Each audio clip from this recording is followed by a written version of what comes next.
Well, this past weekend was exactly what we all expected. People taking to the streets, shouting nonsense, threatening public officials, and burning cities down. While there's a lot that can be said about all of this, I think there's many other channels and shows out there covering that part of the story very well.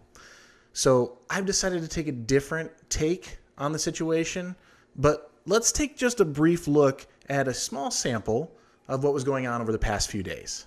I'm Rob Kruger, and this is The Rob Kruger Show. You don't care if people die. Pro-life is a lie. You don't care if people die. Pro-life is a lie. You don't care if people die. Pro-life is a lie. So wait a second. We want to prevent people from murdering their children. And then you have the audacity to say, we don't care if people die. You want murder to be legalized. Here's another one in my home state of Arizona at the Senate building. It came under attack, and let's just take a quick look at some of the footage. Here's clip 2.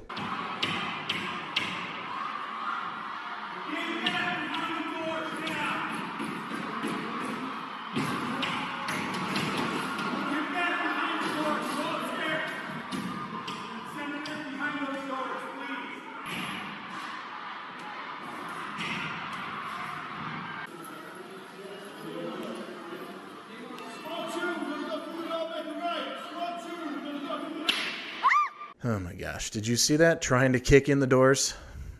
Ridiculous. Here is a bright group of young ladies who don't understand even the basics of the Supreme Court decision. And let's take a quick look at clip 3. This ruling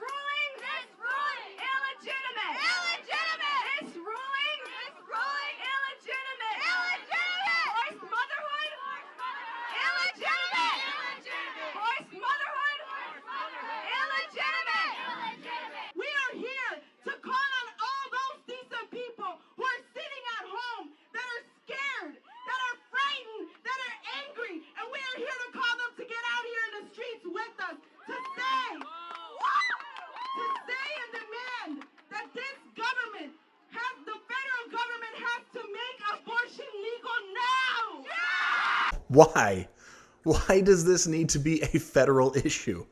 Why does murdering children have to be the law of the land? You sickos are going to go ahead and kill babies in all those blue states. The red states probably will pull back a lot of it or even ban abortion completely. And those purple states will land somewhere in between, which will be a little bit more of a reasonable outcome on the people having their say in their state. That's what the decision actually brought back to the nation, was the fact that now the decision goes to the states and the people of those states. This is just a small win, the reversal of Roe. It's a small win in the right direction of moving forward. For now, we're going to have to take this one issue, state by state, one at a time, so that way they can stop killing babies. Again, I can say plenty more in response to these protests or the fact that a women's health building was burnt down yesterday in Colorado. But I was sifting through hours and hours of footage, and I came across a clip. Not even, actually. I came across one sign, and I think that was a little bit more of an important topic for my show today. Let's take a quick look at it, and it'll show the sign. Here's clip 5.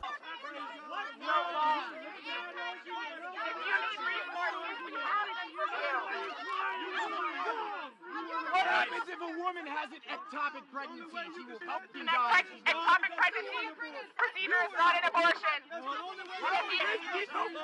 If you've had an ectopic pregnancy removal, you are not guilty of an abortion.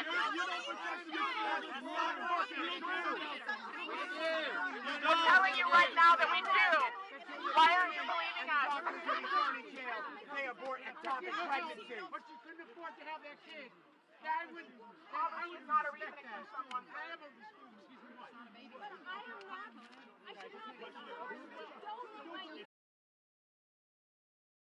Did you see that? I mean, I paused it so you could. In all caps, not a Christian nation.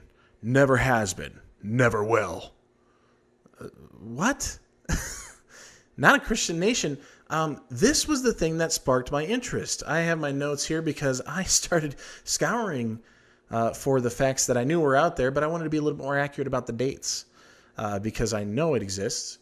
This is very much a Christian nation. It was one nation under God, as referenced in the Pledge of Allegiance written back in 1892, August of that year, by Francis Bellamy. That means 130 years where we had a Pledge of Allegiance to the United States of America, one nation under God. There's a good reference to Christianity. There's a specific point in time we can point to and say it has been a Christian nation. It is a widely Christian nation.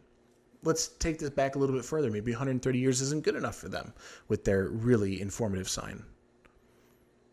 The U.S. has currency, and inscribed on currency, it says, "In God we trust." Now, that wasn't always the case. However, the earliest case of that being was back in 1864. Later on, much later on, actually back in 1955, is when it was actually officially brought into a law and passed as a bill. So now we see "In God we trust" on our currency. But that early date, 1864, that means 158 years. In God we trust. So don't tell me we haven't been a Christian nation and we never will be, because we are. Fine.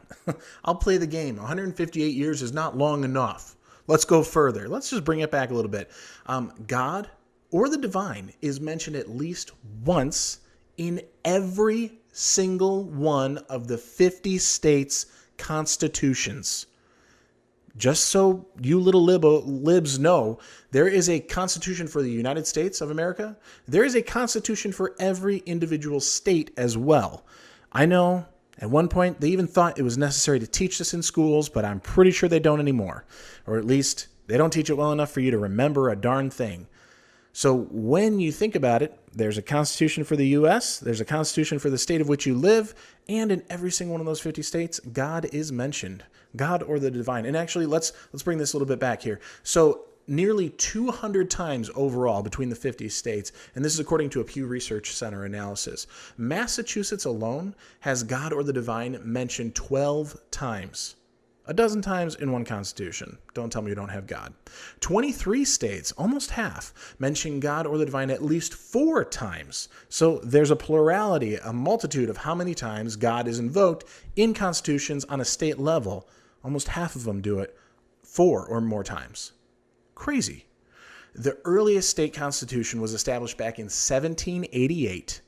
234 years of this nation mentioning God or the divine in their state's constitutions. Again, every single one of the states does this. Is 234 years really not enough? Let's go back to basics. You got to know this one. The Declaration of Independence back July 4th, 1776. We are coming up. Whoo, just a few days away. Just a few days away on that amazing day. I think it's more for the right because we actually love America rather than despise it. However, it really is for Americans. So even if you hate it here, I'd love it if you celebrate what America is and the good it has done in the world and the good it has brought you and your family in your life. And if you can't see it, there's not a problem with the country. There's a problem with you. So let's go through this a little bit. The separate and equal station to which the laws of nature and of nature's God entitle them. That is a direct quote from the Declaration of Independence. So God is brought up right there. How about this one? This is a very popular line. People know this one. We hold these truths to be self-evident, that all men are created equal, that they are endowed by their Creator, God. You know, God. With certain unalienable rights, that among these are life, like being born, liberty, which does not mean doing whatever the heck you want, that's licentiousness, and the pursuit of happiness. Maybe stop protesting about being mad, find something to be glad about. It's very simple. But just to give you a little bit of date reference, because I know you don't even know the basics, so how can you do the math?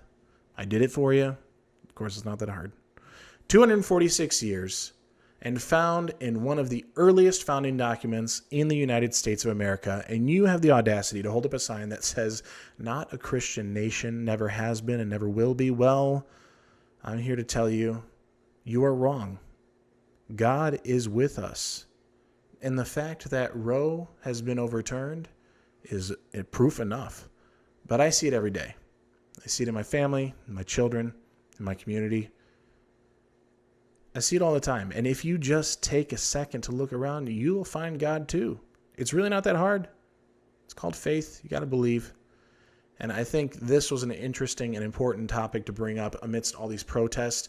There are hours and hours and hours of footage of people losing their minds. And sadly, this is only the beginning. I'm Rob Kruger. This is The Rob Kruger Show. Thank you for tuning in, and I will see you next time.